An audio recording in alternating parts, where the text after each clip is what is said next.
गरीब की होली। नैना एक गरीब लड़की थी। वो त्योहारों के हिसाब से सामान बेचा करती थी, जैसे दिवाली पे दिए और पटाखे, करवा चौथ पे करवा चौथ के सामान। अब ऐसे ही होली आ रही थी। होली पे नैना रंग पिचकारी और सारे सामान बेच रही थी, लेकिन वो जहाँ पे अपनी दुकान लगाती थी उसके अगल बगल बहुत बड़ी बड़ी दुकानें थीं, तो इसीलिए सब लोग बड़ी दुकानों से ही सामान लेना पसंद करते थे।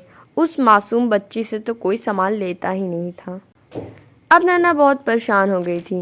नैना की माँ सुष्मिता अचार बनाती थी और नैना के पिता यानी कि उमेश बाहर जाकर अचार बेचा करते थे। एक दिन उमेश सड़क पर घूम घूम के अचार बेच ही रहे थे कि तभी एक ट्रक आके उमेश को धक्का मार के चली जाती है। उमेश वहीं उसी समय अपना दम तोड़ देता है। नैना और उसके परिवार पे तो जैसे दुखों का पहाड़ टूट पड़ा था। पहली तो कमाई नहीं होती थी और दूसरा उसके सर पे से पिता का साया भी हट गया था। अब सुष्मिता यानी कि नैना की माँ बहुत बीमार रहने लगी थी। एक दिन सुष्मिता की तबीयत बहुत खराब हो गई। नैना उसे झट से हॉस्पिटल ले गई।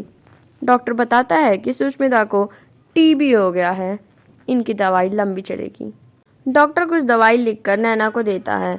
यह सुनकर नैना के होश उड़ गए। वो अपनी माँ को घर लाती है और सुष्मिता के एक खटाई पर लेटा देती है।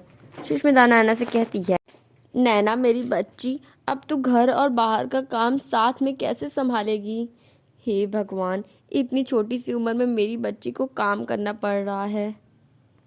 इतना कहकर सुष्मिता रोने लगती है।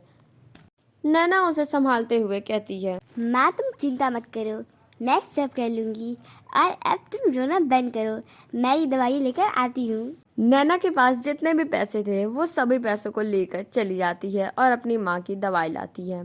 ऐसे ही अगले दिन सुबह उठकर नैना घर का सारा काम करती है और अपनी माँ से कहती है, माँ मैंने खाना बनाकर रख दिया है, आप खा लेना।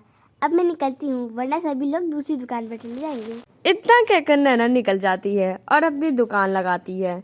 सुबह से शाम हो जाती है पर नैना का एक भी सामान नहीं बिकता।